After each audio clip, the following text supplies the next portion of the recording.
TV Fortaleza, a emissora da Casa do Povo.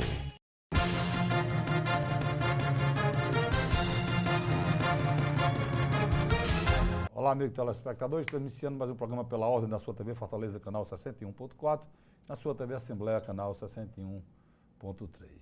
Eu posso dizer, e com certeza, que nós estamos iniciando um ano institucional agora.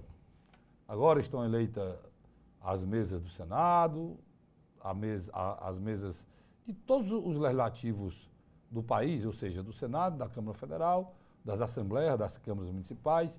Os tribunais voltaram, o Supremo Tribunal voltou a funcionar, o STJ voltou a funcionar, porque estavam de férias.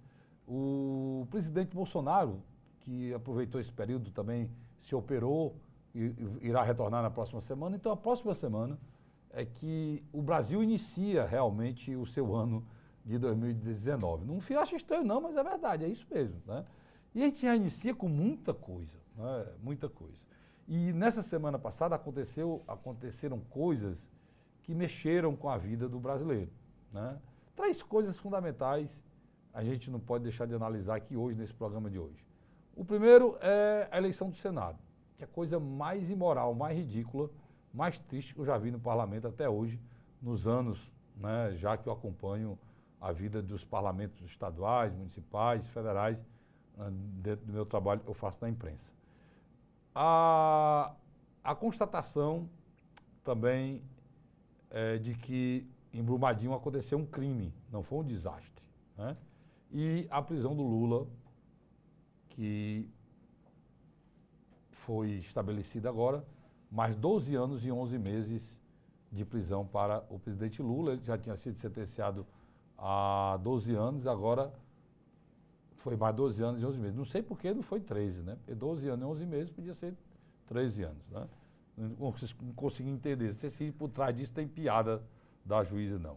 O que eu sei é que esse caldo aconteceu em uma semana aqui no Brasil. Lula foi condenado mais uma vez, o Senado passou por uma sessão ridícula, que eu vou discutir ela aqui durante o primeiro bloco, e Brumadinho foi constatado o que eu disse aqui semana passada, né, que aquilo foi um assassinato, né, e o culpado todo mundo sabe que é a Vale. Mas a gente disse aqui, pouca gente... Você não vai ouvir essa afirmação que eu estou fazendo aqui, não. Mas foi constatado, inclusive, pela Procuradora-Geral da República, que o culpado a culpada é a Vale. A própria lei ambiental fala sobre isso. As barragens de rejeito, ou qualquer coisa que aconteça de contaminação pela barragem de rejeito ou por outra coisa, o culpado é a empresa que explora o minério e que faz a barragem, né, para que essa exploração possa acontecer. E está aqui comigo meu companheiro Luiz Cláudio Barbosa, para a gente discutir tudo isso e mais alguma coisa, e tem mais coisa ainda do que eu falei aqui. Luiz, vamos começar pelo Senado, essa pauta aqui que eu fiz aqui da semana. Lembrando que a gente está iniciando, né, toda a discussão, principalmente todas as projeções para o ano de 2019, nós vamos iniciar agora, a partir dessa próxima semana. Terminado esse nosso final de semana, estamos agora. Na próxima semana, o Senado já com a sua mesa, a Câmara já definida, inclusive, comissões, o Senado define as comissões na próxima semana, o Congresso começa a discutir, inclusive, coisas importantes, como a reforma da Previdência e como o pacote, né, do juiz Moro, e também nós vamos discutir aqui em relação à segurança pública. Mas eu queria... Mas é interessante aí, talvez o ponto mais alto da última semana e dessa semana da qual nós também estamos discutindo, sem dúvida, é o pacote de medidas na área da justiça, né? Também mudando também o Código Penal e outras coisas, de Sérgio Moro. São 14 medidas. Né? 14 medidas que você muito bem detalhou no seu programa A Hora da Verdade, na MC-Cidade, de 9 às 10 horas da manhã. Eu tenho acompanhado e eu concordo com boa parte do que você tem dito. E, sem dúvida, a eleição na Câmara foi ponto pacífico. Não havia ali disputa, não havia nada. O que houve, na minha avaliação, foi um isolamento maior do Partido dos Trabalhadores. Isso sem dúvida. Se tornou um partido à margem, principalmente dos debates internos, porque ele não tem nem gente na mesa diretora e muito menos... Na Câmara ou não? Na Câmara. nas principais comissões. Ele também sofreu esse revés. O Senado, totalmente atípico, né, Carlos Frederico? Na realidade, nós tivemos a candidatura do Renan e, no final, a candidatura anti-Renan, né? Que contou com a ajuda do governo federal na figura... Mas aí a gente assistiu coisas... deprimentes. Inimagináveis, E deploráveis, inadmissíveis né? Deprimentes e deploráveis. Para um parlamento. A gente viu a senadora Cátia Abreu roubando a documentação do presidente que presidia a sessão, porque quem estava presidindo é o atual presidente do Senado hoje, que é Davi Alcolumbre. Porque, telespectador, porque ele era o terceiro suplente, né, da mesa anterior. Houve no ano passado, nós tivemos a disponibilidade de 50 vagas, 54 vagas para o Senado. Cada estado foi disputado 2 vagas. O que aconteceu? De 54, só 8 retornaram. Os outros 46 foram preenchidos por novos senadores, né, Carlos Frederico? Inclusive a mesa toda rodou. Rodou. Aí que está o X da questão. Como a mesa, os titulares e boa parte dos suplentes não retornaram, o atual presidente foi que começou a sessão, tá certo? Só que na hora da votação, quem estava na mesa era o senador mais antigo, no caso específico, José Maranhão, da Paraíba. A Gleice... Muito parecida. Ela foi da atitude de Gleice Hoffmann mesmo. A Cátia Abreu literalmente tomou das mãos do presidente, era a resposta de questão de ordens, que ele teria que dar a resposta de várias questões de ordem submetidas à mesa do Senado, e ele não pôde continuar a sessão. Mas por que ela fez isso? Nessas horas, isso as mulheres, o empoderamento das mulheres, precisa discutir isso. Nessas horas, as mulheres se aproveitam da condição de mulher e tomam atitude daquela. Se fosse um homem, não teria tomado aquela atitude e nem ele teria respeitado que ele teria puxado. Ele não puxou, é uma mulher, uma senhora, e respeitosamente ele deixou que ela levasse. Agora, aquilo não é coisa que a dona Cátia Abreu faça, né? Porque, para mim, isso é muito grave, não vai acontecer nada com ela. Mas, para mim, se eu estivesse no lugar de qualquer outro senador lá, a primeira coisa que eu pediria é que ela fosse para o Conselho de Ética para ser discutido o decoro parlamentar. Por quê, Castilho? Porque aquela é uma sessão preparatória para a eleição do presidente de um poder dessa democracia. Esse Estado Democrático de Direito que a gente vive, ele é composto por um tripé que são 3 poderes, certo? Poder Legislativo, Poder Executivo e Poder Judiciário. Segundo Montou e Pessoa Montesquieu. Esse tripé, o presidente do Senado é o presidente do Congresso Nacional. Aquela sessão é uma sessão constitucional, está estabelecida na nossa Constituição, e ela é uma sessão preparatória de eleição do presidente do Congresso Nacional. E a Cátia Abreu impediu que a sessão continuasse.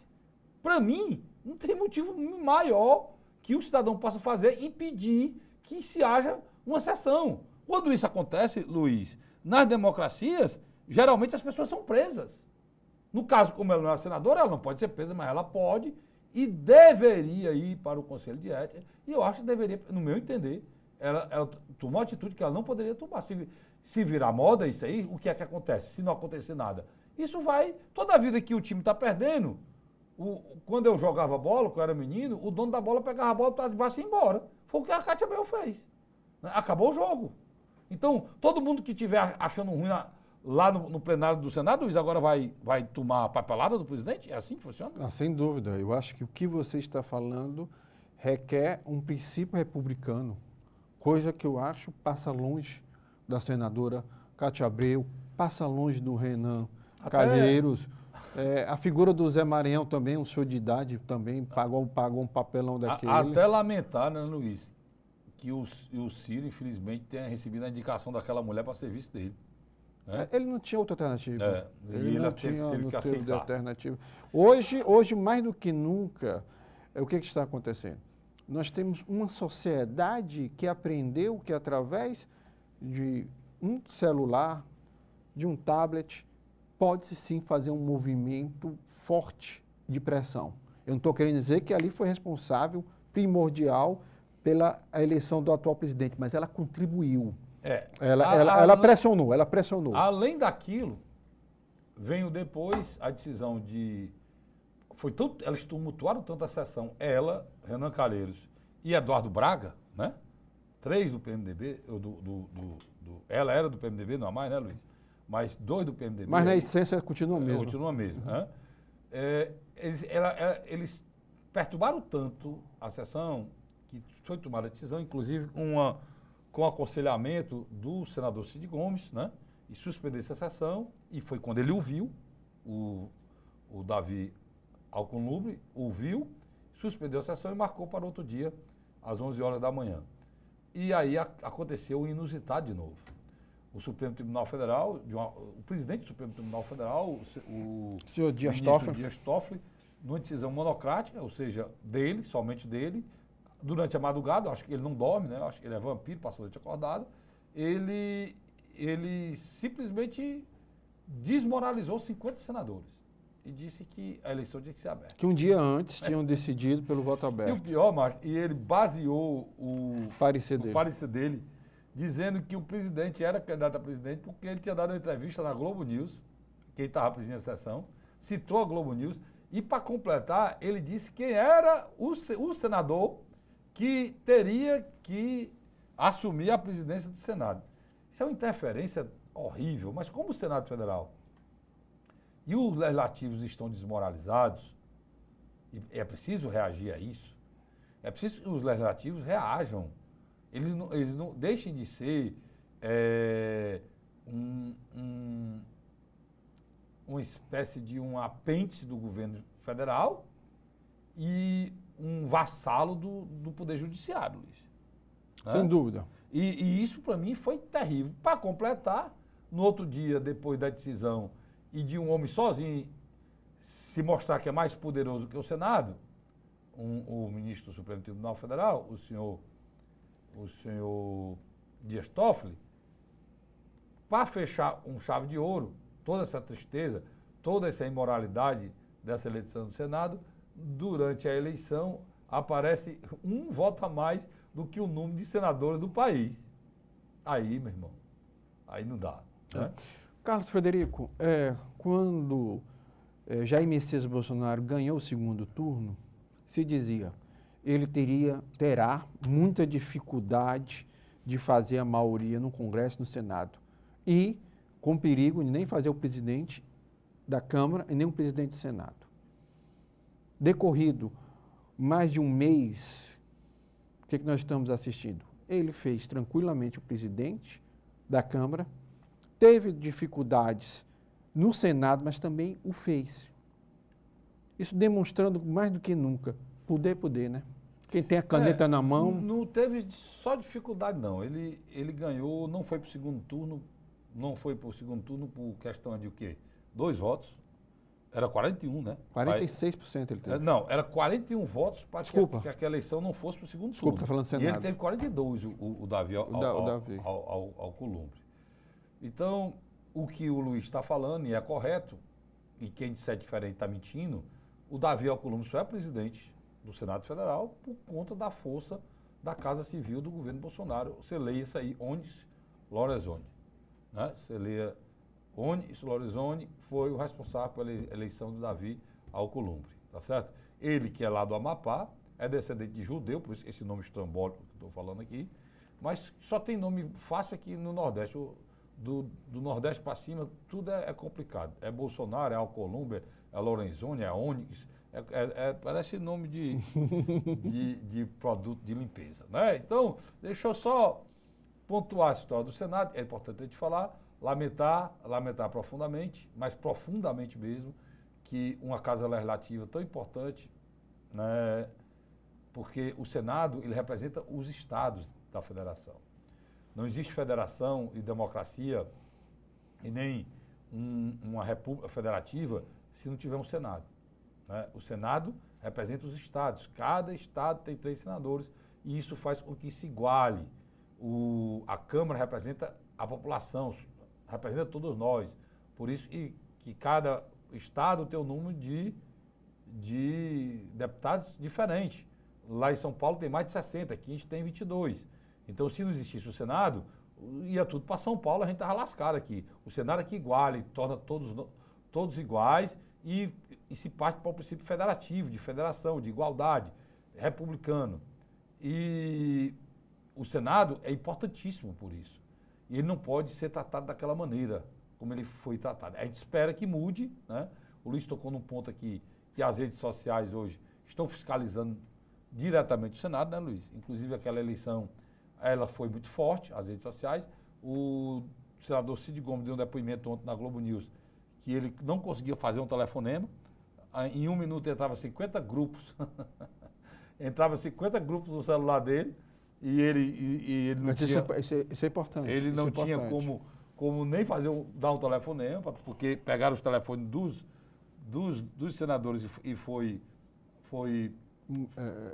publicitado, foi tornado a público. Foi tornado público, Principalmente nos WhatsApps. Esses WhatsApps, né? E a força da rede social foi muito grande, com o que fez que toda essa tragédia terminasse numa coisa interessante, boa para o país. Aí eu quero ressaltar, antes de mudar de assunto, que foi a eleição de Davi Alcolumbre. Não que ele é uma pessoa boa, que ele vai fazer uma boa administração, eu não sei nada disso, O que eu estou achando bom é que Renan Calheiros não voltou para o Senado Federal, é isso, né? Para a presidência do Senado Federal. Para a presidência do Senado Federal. E outra coisa, me parece-me que quando esse programa for no ar, infelizmente a gente não vai ter o nome das principais comissões, mas tudo indica que não terá participação, principalmente da velha guarda, que ainda apoiava a figura nefasta de Renan Calheiros. E de passagem a solidarizar aqui com Dória Kramer, né? Porque aquilo dele foi um absurdo. O que o Luiz está querendo dizer, ele gosta muito de usar muito essa frase que é que eu estou querendo dizer, eu vou dizer que é que o Luiz quer dizer agora. Ele está querendo dizer o seguinte, o Renan ainda pleiteia ser presidente da Comissão de Constituição e Justiça, que é a comissão mais importante hoje do Senado Federal. Só que ele pleiteia. O PSDB abriu mão, porque o PSDB hoje indicou, o vice-presidente do Senado hoje é o senador Anastasia, de Minas Gerais, e abriu mão da presidência da CCJ, que é a Comissão de Constituição e Justiça, para o PMDB, mas se for a senadora Simone Tebet, filha do senador Rames Tebet. O senador Rames Tebet, que foi de uma forma ridícula, acusado, depois de morto, de namorar, né? E eu não vou nem dizer que foi ele disse aqui, namorar com a jornalista Dora Kramer, pelo Renan Calheiros. Renan Calheiros, depois que perdeu a eleição, ele fez uma acusação leviana à jornalista Dora Kramer. Ele disse que ela o chamou de arrogante, ele disse que ele não era arrogante, ele era fiel à esposa dele, por isso, e não podia namorar com ela, tinha sido assediado por ela, mas botou ela para namorar com o senador Rames Tebet, que já morreu, tocou no nome da pessoa morta, e falou do ex-senador e deputado federal da Bahia, exatamente, que está preso, o Gedel Vieira Lima. Quer dizer, ele de uma pancada, ele destruiu a vida da jornalista, porque ela tem a família dela, destruiu a vida da jornalista. Ele mexeu com a senadora Simone Tebet, o pai dela já morreu, e tem a família dela. Mexeu com um homem que não pode se defender. Que não pode se defender, e mexeu com outro que está preso, que se dizia amigo dele, tá certo? Então, esse é o senador Renan Calheiros. E o pior que ele disse, Luiz, que tinha melhorado, né? Não sei em que nível. Imagine, né? se tivesse piorado. Eu vou para um rápido intervalo e volto já, o segundo bloco do nosso programa Pela Ordem. Não sai daí não, a gente volta já.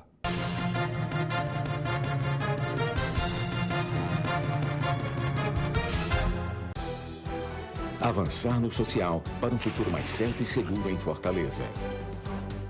Educação infantil de tempo integral. Escolas modelo. Centros culturais. Teatro São José. Casas da Cultura Digital. Observatório. Turmas avançadas da Prefeitura. Juventude Sem Fronteiras. Prefeitura e você. Uma Fortaleza que avança rumo ao futuro é a gente que faz. Bem-vindos ao novo ano. A Prefeitura celebra um resultado histórico no direito à casa própria aos mais carentes de Fortaleza. Mais de 25 mil famílias beneficiadas com o papel da casa. E moradias novinhas em apenas 6 anos.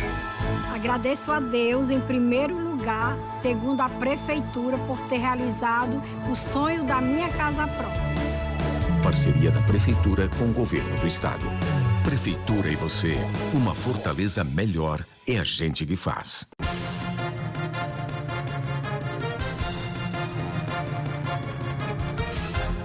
Estamos de volta com o segundo bloco do meu programa, do seu programa, do nosso programa Pela Ordem, na sua TV Fortaleza, canal 61.4, na sua TV Assembleia, canal 61.3. Primeiro bloco eu falei sobre o Senado, como eu prometi aqui, e agora eu vou começar a falar sobre o Brumadinho, né? A gente fez aqui uma avaliação na semana passada de quem era a culpa, né, daquele, tem gente que chama de desastre, mas daquele assassinato, daquele genocídio, né, que foi feito lá em Minas Gerais.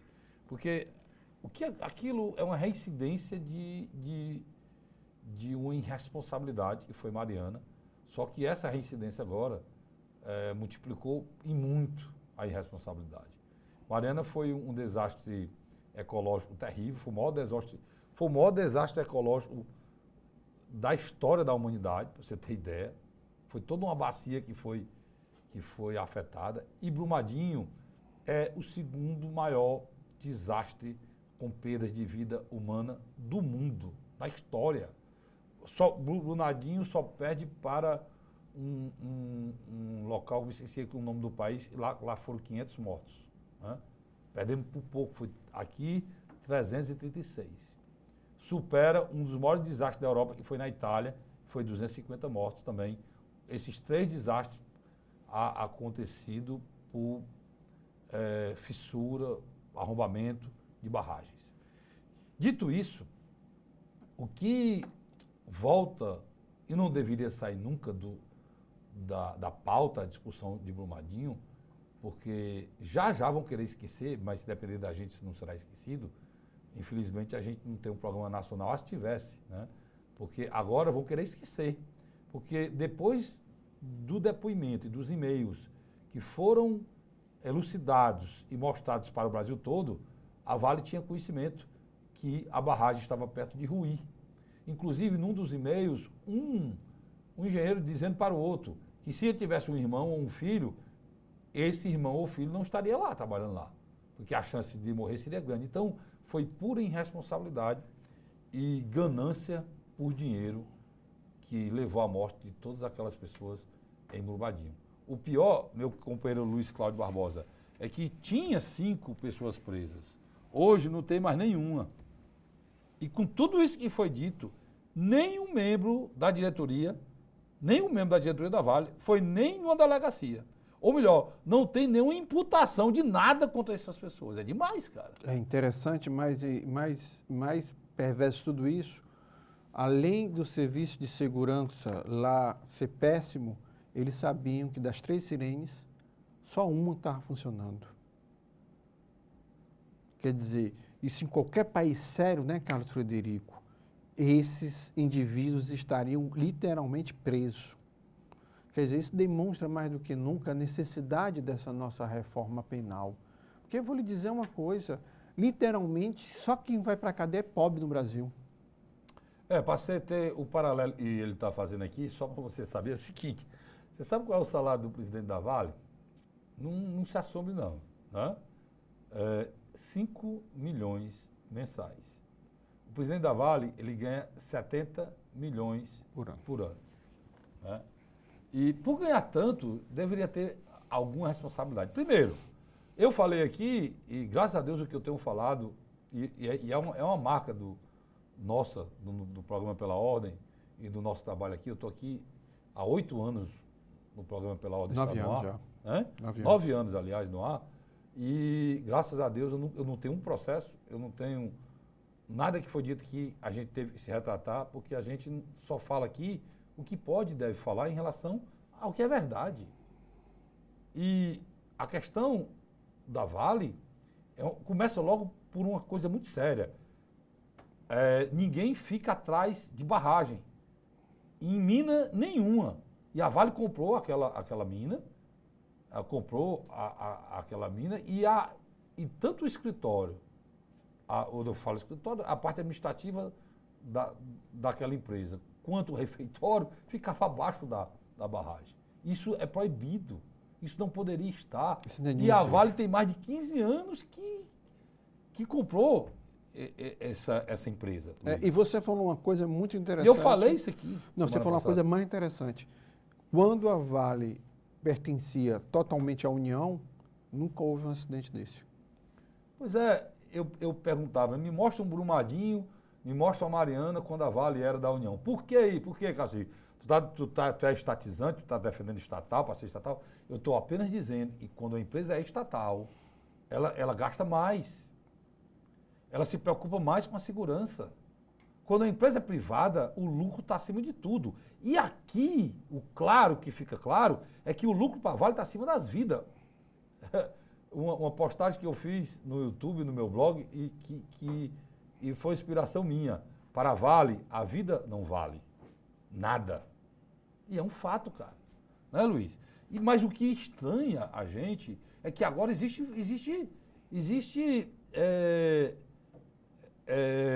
materialidade, Luiz, no crime. Exatamente. No crime, os e-mails, a declaração dos engenheiros, ele praticamente, o engenheiro disse que praticamente assinou a certificação dizendo que a barragem estava boa, porque senão ele seria demitido, o que era da Vale. E ele perguntou ao outro se poderia o irmão, deixarem um irmão no refeitório ou no escritório da Vale. Ele disse, não deixaram o irmão meu aí não. Então, é muito grave, cara, sabendo as consequências do que poderia ter acontecido, você literalmente destruir, tirar do mapa famílias inteiras, Luiz. E sabe o que é pior disso tudo?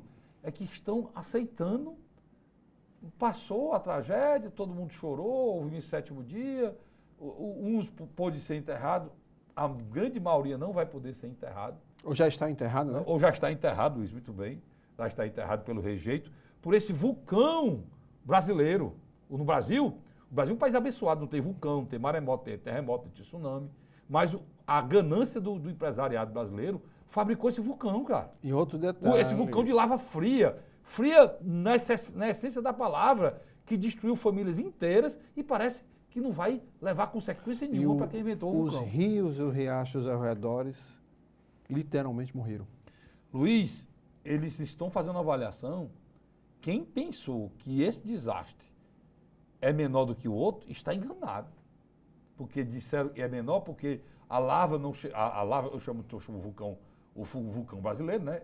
Que eu denominei, essa lava fria, ela ficou estática. Não, só que está chovendo. E os rejeitos estão descendo, agora diluídos pela chuva, que vai continuar acontecendo lá. Então vai ser muito pior, porque agora isso vai ser contínuo. Essa contaminação do leito dos rios vai ser contínua. E qual é a grande tragédia disso tudo, para a gente encerrar a história Brumadinho? É que Brumadinho é uma barragem de muitas, de milhares que existe no país, todas com essas condições de romper. Eu vi uma reportagem numa televisão a nível nacional, uma barragem de rejeito de exploração de ouro, lá mesmo em Minas Gerais, que tem muito mais materiais mais pesados do que para explorar ouro, usa muito produto químico, né, Luiz? E está lá também perigando ser... Ela ruir lá e contaminar o meio ambiente da região. É muito triste isso. Carlos, nos últimos dias, você me fez uma ligação e dizendo que você tomou um susto porque eu defendo, somente nas redes sociais e nos meus WhatsApps, que eu tenho vários grupos no WhatsApp, no blog do Luiz Cláudio, que o presidente Jair Messias Bolsonaro deveria ter se afastado, deveria ter mantido Hamilton Mourão, atual vice-presidente, como presidente interino. Porque eu acho que a saúde do presidente requer cuidados. Enquanto nós estamos aqui fazendo esse programa, saiu um boletim médico. Você quer falar? Pois é, o presidente, depois que ele se operou, o primeiro dia foi bem, no segundo dia ele já apareceu a questão do acúmulo de líquidos, na hora que fez a cirurgia, foi colocado um dreno e o presidente apresentou febre e foi dada uma dose de antibiótico ao presidente. Logo depois disso, ele aparentou uma melhoria, mas só que agora o presidente apresentou febre novamente, né? Só ler aqui rapidamente O presidente Jair Bolsonaro apresentou um episódio de febre na noite de quarta-feira para quinta, né? E esses exames de tomografia apontaram imagem compatível com o quadro de pneumonia. Aí agrava porque a pneumonia acontece geralmente por conta das pessoas estarem muito tempo no hospital, encostado Então, é uma coisa muito séria. As pessoas ficavam colocando como se fosse, vai retirar meu nome, Luiz? A sonda. A bolsa. Retirar a bolsa. Não é retirar a bolsa. Ele tirou 25 centímetros do pedaço do intestino grosso, que foi religado no intestino delgado, tem que ter irrigação, não pode ter inflamação. O organismo está reagindo. Ele não comeu nada ainda, ele só tomou um pouco de água, todo dia ele toma um pouquinho de água. É uma coisa muito séria. O Bolsonaro não é nenhum menino, tem mais de 60 anos de idade, né, Luiz? Apesar de ter um ótimo preparo físico. Qual é a idade físico, dele, Luiz? Quase 80. E a foto que está aqui, a foto que tem aqui nessa reportagem do UOL, é uma foto muito ruim. Muito ruim. Ele está muito abatido, né, Luiz? Está muito abatido. Muito abatido, com pneumonia, tomando antibiótico. E o Luiz diz assim, o Mourão tem que assumir. Luiz, por que aqui o Mourão não assumiu? O Mourão não assumiu porque o presidente Bolsonaro, ele é presidente da República. E o poder é um bicho muito desgraçado no Brasil. Você gerar expectativa de poder é uma coisa terrível.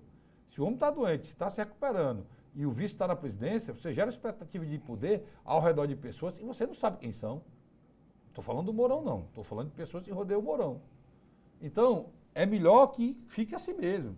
Ele lá, né, o governo vai parar por isso, né, para que siga a normalidade. Eu não acredito que o Brasil possa passar por mais isso, não. A gente pede a Deus que o presidente Bolsonaro volte, assuma, seja eleito e assuma para a função que ele foi eleito, e foi a vontade do povo brasileiro. Eu acredito que, principalmente o núcleo mais próximo do Jair Bolsonaro, eles almejaram tanto chegar ao poder, fazer as transformações sociais e econômicas que a população deseja, mas nós temos que cair na real.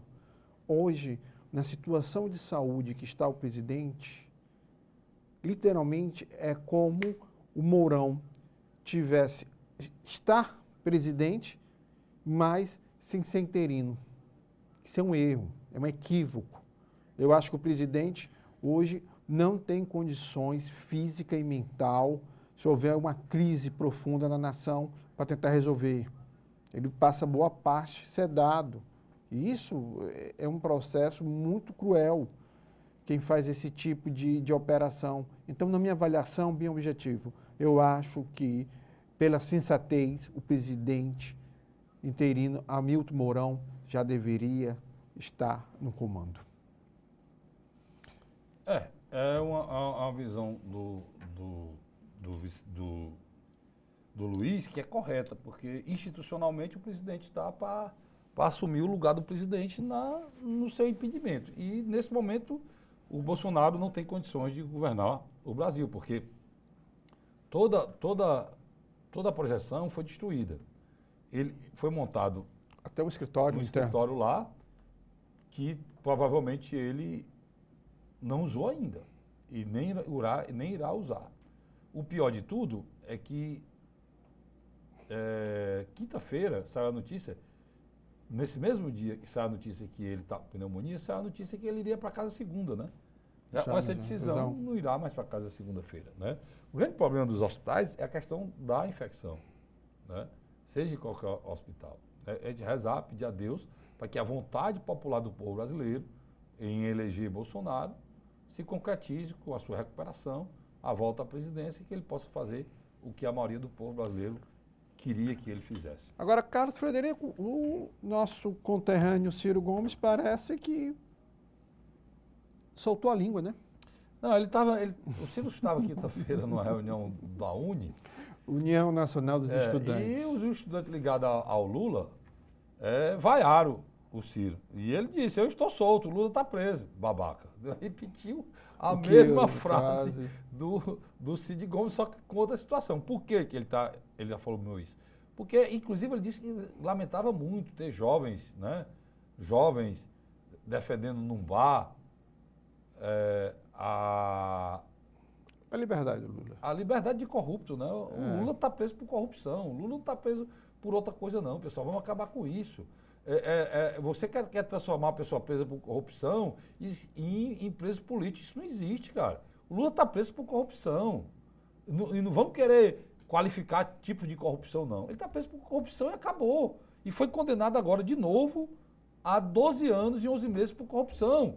E aí, aquela velha cantilena de dizer que era o Moro, não é mais o Moro, não é nem outro juiz, é uma juíza, né? E foi muito mais forte do que o Moro. E mais rigorosa. Condenação, e mais rigorosa que o Moro. Então, vamos acabar com isso. E já está indo para a segunda instância. Rapaz, o que é que vocês estão fazendo? Vocês, na realidade, estão destruindo um partido, como se o PT fosse o Lula, né, Luiz? Exatamente. A Gleice Hoffmann, ela, em vez de ser presidente do partido, ela parece que é a viúva do Lula, viúva política do Lula. Né? Porque exatamente. O Lula, politicamente, ele não tem mais para onde ir. Ele pode ser até como conselheiro e tal. Por exemplo. Vou dar um exemplo claro para vocês. O Lula, ele tem 2 condenações. Então, ele tem há praticamente 24 anos, né, Luiz? 24 anos de condenação. A juíza de execução penais vai juntar. Ela vai ter que somar as 2 condenações do Lula agora, para poder contar o tempo para que ele pudesse sair. Se ele só tivesse a primeira condenação, quando ele fizesse 2, 3 anos, ele iria para casa. Ele já iria para casa agora no próximo ano. Pela lei de execução penal, como um terço da pena, né, Luiz? Sai. Só que agora são 24 anos. Então, aumenta. Um terço da pena agora é mais. Ela vai fazer a soma. E aí, eu vou para um rápido intervalo, enquanto a juíza faz a soma lá, e eu volto aqui no terceiro bloco para lhe dizer quantos processos o Lula tem, além desses 2, cara. Então, o que eu estou querendo dizer com isso é o seguinte, o PT precisa entender que se ele é um partido que quer defender e tem ideologia, como estão os meninos aqui brigando, e quer defender a ideologia de esquerda, o pensamento da defesa do proletariado, do trabalhador, eles se reinventem. Mas tem um detalhe antes. Se continuar só com o viúvo do Lula, aí fica complicado. Mas antes de ir para o próximo bloco, uma coisa é certa. Ciro Gomes demarcou um espaço, entendendo? Ele deixa bem claro. Existem 2 tipos de forças progressistas. O que estão perdendo tempo defendendo o Lula e aqueles que poderiam se reconstruir e se tornar uma alternativa política e eleitoral na qual ele apresenta o nome dele. Não, mas não precisa nem discutir em relação à UNE. A UNE foi, nos últimos anos, deixou de ser aquela UNE que a gente admirava, que lutou contra a ditadura, por liberdade, e passou a ser, infelizmente, uma entidade que vivia do dinheiro público, cara. Vive do dinheiro público. Se você vê o que foi transferido do dinheiro público para a UNE nesses últimos anos, procure. Vá, pesquise. Você vê quanto a UNE por isso. Então, vaiando o Ciro, né? É mais do que normal. Eu vou para um rápido intervalo, sai daí não, a gente volta já já.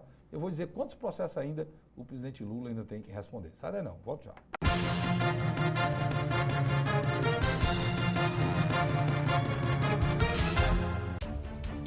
Avançar inovando para uma vida melhor é a nossa fortaleza. Novos e modernos terminais. Bicicleta integrada. Novo Morro Santa Terezinha.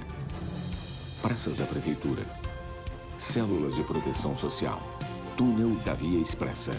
BRT e Viaduto da Guanambi. Prefeitura e você. Uma fortaleza que avança rumo ao futuro é a gente que faz. Bem-vindos ao novo ano. Avançar rumo a uma vida mais saudável e solidária é a nossa fortaleza.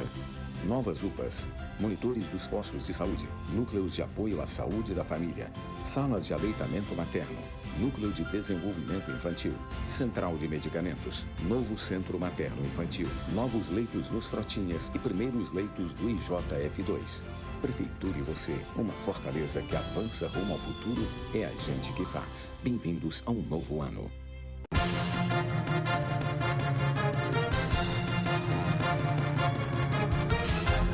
Estamos de volta com o terceiro e último bloco do programa Pela Ordem, na sua TV Fortaleza, canal 61.4, e na sua TV Assembleia, canal 61.3. Estava aqui, voltando aqui, olhando para o meu celular, é porque eu estou olhando no meu celular os processos que o Lula ainda tem que enfrentar, sabe? E não são poucos, não. Olha aqui, ele foi condenado pelo triplex do Guarujá, tudo é nome fantasia. O sítio de Atibaia tem um processo quase pronto aí em relação ao BNDES, que é o dinheiro da Odebrecht, que foi para Angola. O Instituto Lula. O Instituto Lula também está quase pronto, esse processo para ser votado. Está todo pronto, só falta mesmo o seu julgamento. Tem ainda a história do quadrilhão do PT, que envolve ele no meio, que é o quadrilhão do PT na Petrobras. Tem a história da venda do Ministério, de uma MP, de uma medida provisória, em relação ao setor automotivo, a Hyundai. Exatamente. Que ele está sendo acusado. Tem a influência dele. Que já era governo Dilma. O tráfico de influência ele também. Tem outro tráfico de influência dele em relação aos caças Grip, aqueles caças suecos que o governo brasileiro comprou. E tem a obstrução da justiça no caso Cerveró. Né? Aquela história da obstrução que ainda está para resolver. Você viu, 1, 2, 3, 4, 5, 6. 1, 2 são 8, né? São no mínimo 5, vamos supor que esse é absolvido em 2 aqui, são no mínimo 5 ou 6 processos. São mais condenações que vão chegar durante esse ano ainda. No mínimo 2 chegam durante esse ano ainda. Então, o Lula, as pessoas precisam esquecer até o Lula, para o Lula poder sobreviver, cara. Porque se vocês ficarem nessa luta política, olhando só para a questão do erro do Lula, né? E muita gente tem muito ódio em relação ao Lula. Tem muita gente que tem ódio. Eu fico impressionado como tem gente que quer. Eu não quero nada disso, não. Eu acho, inclusive, que ele deveria ir para casa pela idade que ele tem. Vai até falar em idade aqui, fazer a correção em relação ao Bolsonaro, né? Que eu disse que o Bolsonaro tinha mais de 60 e o Luiz disse que ele tinha perto de 80. Não, ele tem 63 anos, já dado aqui pelo meu querido amigo, que eu chamo carinhosamente de Carcará, meu cinegrafista aqui, está corrigindo a gente aqui, que a gente errou aqui, né? Nesse processo, né? É um bolsonarista. Ele disse que o Bolsonaro tem 63 anos, é isso mesmo, 63 anos. Carlos Frederico. O Bolsonaro está nessa situação. Né? O ministro do Supremo Tribunal Federal, Edson Fachin, já remanejou alguns processos que já não estão mais na órbita do Supremo Tribunal Federal. Ex-senadores, ex-governadores, e entre eles pega um nome conhecido nosso, que é Eunício de Oliveira. Inclusive, Luiz, um desses processos que foi, ele entrou, né, para... Exatamente. Ele entrou para ser retirado, não foi, e pega ele, Renan Romero e Eduardo Jucá, Braga. Eduardo Braga. Em relação ainda... A doações de campanhas. A Transpetro, né? Também. A Transpetro com o Sérgio Machado, doação de campanha. Né?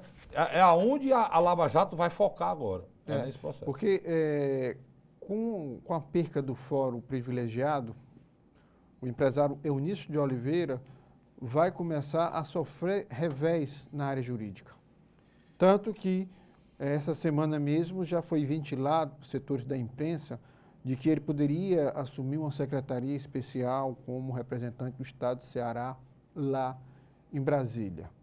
A grande verdade é o seguinte, o núcleo antigo do PMDB, sim, corre perigo de em breve estar... Ele iria assumir o quê, Luiz? Repita aí para mim. Uma secretaria especial lá em Brasília como representante do Estado do Ceará, dado pelo governador Camilo Santana.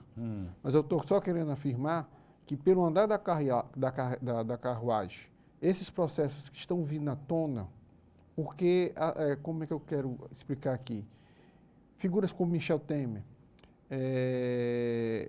Moreira Franco, aquele lá do Rio Grande do Sul, que era também muito próximo ao presidente Michel Temer, estão numa situação tão complicada e figuras como Romero Jucá, Garibaldi Alves... Romero Jucá também está nesse rolo aí também do que eu falei aí, da Lava Jato. Sem hoje pertencer mais ao Congresso Alto que ao Senado, onde todo era julgado pelo Supremo Tribunal Federal, estão numa eminência de responder processo e sim, alguns também estão na eminência de serem presos. Vamos aguardar para ver o que é que dá, né? O que eu quero colocar bem claro, e é importante a gente colocar isso aqui, é que é preciso muita humildade nas pessoas que assumem o poder.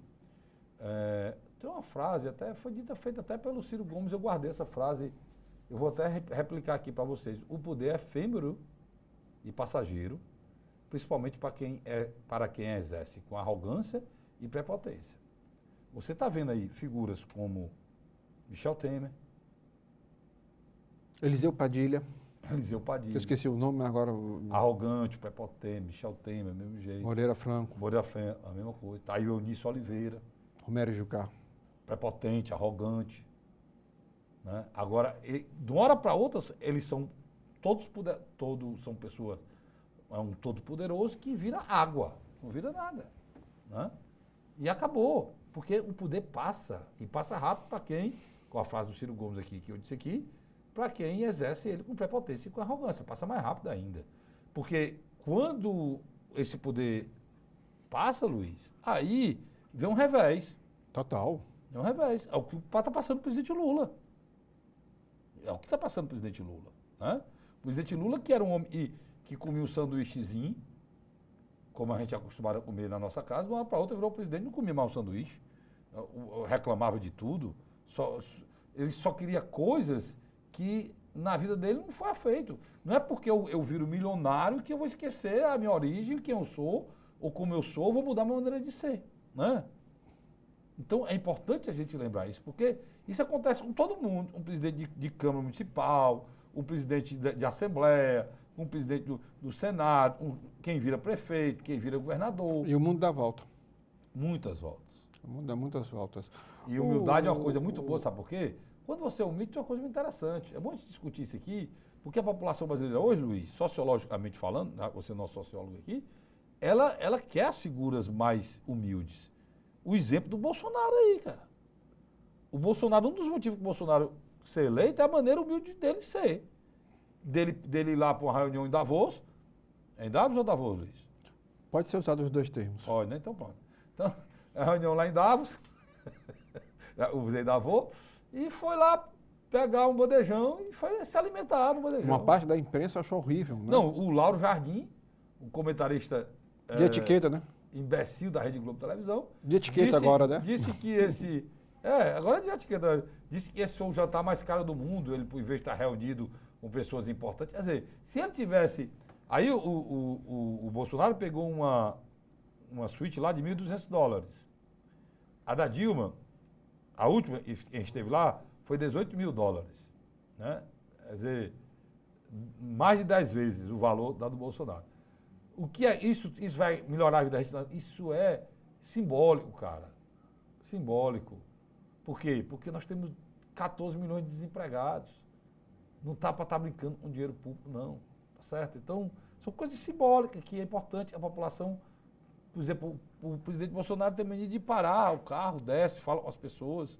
É uma característica dele. São coisas que ele, não sei se vai continuar fazendo, mas que ele faz e é fundamental. Total. Porque a população brasileira hoje, ela quer o novo modelo, né, Luiz? Sem dúvida. Ela demonstrou agora na eleição do Senado, cara. Sem dúvida. Carlos, o tempo já está se encerrando. O que me chamou a atenção nessas últimas horas é que no estado do Ceará começa a se definir um bloco oposicionista. Outrora, nós tínhamos só 2 partidos na oposição, constituído, que era Capitão Wagner com o PROS e o deputado federal Heitor Freire com o Partido Social Liberal, que é o partido do presidente Jair Messias Bolsonaro. Mas o senador Luiz Eduardo Girão, no seu segundo dia de mandato no Senado, muda de partido, né? Mudou para o Podemos, teve muita gente que pensou que ele já tinha brigado pelo capitão, mas brigou nada pelo capitão, muito pelo contrário, foi estratégia do capitão e dele, porque o capitão é candidato a prefeito de Fortaleza e já com essa decisão, o capitão Wagner foi vereador aqui da Câmara Municipal de Fortaleza e deputado estadual, hoje deputado federal, a decisão do capitão com ele de ter mais um partido, né? Trouxeram agora. Se somar... São 3 partidos agora. O PSL, PSL, o PROS e o Podemos. Numa possível candidatura do capitão a prefeito de Fortaleza, no próximo ano em 2020. É um tempo razoável já, independente da vinda de outros partidos. Só que quando você faz uma ação, vem uma contração. Eu acho que, na minha avaliação, o prefeito Roberto Cláudio, o governador Camilo Santana, junto com o senador Cid Gomes, já deverão começar a fazer um planejamento antecipado, até mesmo em matéria de lançamento de um candidato do bloco governista à sucessão de Roberto Cláudio. Eu acho muito temerário se lançar um candidato só na véspera da eleição. Luiz, eu concordo com você, se esses nomes não forem Ciro e Cid. Por quê, Carlos? Não, se não for Ciro e Cid, você tem razão. Se é outro nome que não seja Ciro ou Cid, que dizem e podem ser candidato a presidente, Sem dúvida. A prefeito, se não for nenhum dos dois, você tem razão. Você tem que trabalhar o nome, pé. Nós estamos há... Há 1 ano e meio, mais ou menos. Há 1 ano não, há mais de 1 ano, né? Um ano e meio, um mais ano e ou meio menos, da eleição. Então, porque a eleição é em junho, né? É. Então, 1 ano e meio da eleição. Então, se não for o Ciro e Cid, eles têm que pensar em outro nome, trabalhar esse nome, porque senão fica complicado, né? Então, falam no nome do presidente da Assembleia, o novo presidente da Assembleia, sairia para ser candidato a prefeito, Zé Sarto, que a sua área de atuação é Fortaleza, foi aqui vereador de Fortaleza, foi presidente da Câmara Municipal. Falam também no nome do ex-presidente da Câmara de Fortaleza, Salmito Filho, que hoje é deputado estadual, é o nome que falam, e falam no nome do Cid. Por que é que o nome do Cid é mais falado que o do Ciro? Porque, coincidentemente, o irmão de Roberto Cláudio, Prisco, é o suplente do Cid. Se o Cid sair e for candidato a prefeito de Fortaleza e for eleito, quem vira senador? Prisco Viana, irmão do prefeito de Fortaleza. Então tem toda essa engenharia aí que... Então, na sua avaliação, você concorda comigo? Concordo. Já começa o surgimento de um bloco oposicionista? Mas eu tenho uma dúvida, Luiz. Eu não sei se você pensa igual a mim. Só tenho 3 minutos, eu acho, 3 minutos, 2 minutos. Só rapidamente o seguinte, eu tenho uma dúvida. A minha dúvida é a seguinte. Será que o capitão mesmo vai ser oposição? Ou pode ser uma opção do governador? Porque ele está tão próximo do governador, né? Você tem defendido uma tese muito interessante, de que nós vivemos um período onde de determinados rivalamentos, choques já não estão mais acontecendo. Por exemplo, o que houve no estado do Ceará, quando a população ficou ao lado do governador no combate ao narcoterrorismo e ao narcotráfico, fez com que, principalmente os dirigentes partidários dos partidos de oposição, revesse alguns posicionamentos radicais e se aproximasse de Camilo Santana. Aí eu concordo com você. Eu acho que já há pontes que ligam a oposição à situação por bandeiras comuns. E um detalhe, a reforma da Previdência necessita da participação do governador Camilo Santana perante boa parte dos 22 votos da Câmara Federal. Nós não temos tempo para mais nada, Luiz, mas é importante ressaltar o seguinte. O capitão Wagner, que era a figura que defendia a polícia, hoje ele defende a polícia junto com o Camilo Santana. Os dois hoje são muito bem vistos pela polícia que elegeu o capitão Wagner. É uma boa... E o capitão Wagner hoje foi a primeira pessoa a dar apoio ao governador depois do episódio dos atentados em Fortaleza. Isso então, dá um bom texto no seu blog, viu? Dá para falar um bocado de coisa, ninguém sabe. O futuro a Deus pertence em política, meu irmão. Você não aposta muito a mais de uma semana para frente, não. A gente faz conjecturas hipotéticas aqui, que pode acontecer, mas a gente não tem certeza de nada. Luiz, eu que agradeço. Obrigado pela sua vinda mais uma vez aqui, a ajudar a entender esse caldo de tanta coisa e tanta confusão que acontece no nosso país, no nosso estado. Mas a gente promete, se Deus quiser, estar aqui na próxima semana de novo, fazendo essa discussão, essa análise, para a gente procurar entender os caminhos do nosso país, tá bom? Grande abraço, boa semana a todos. Eu volto na próxima semana, se Deus quiser. Tchau, tchau.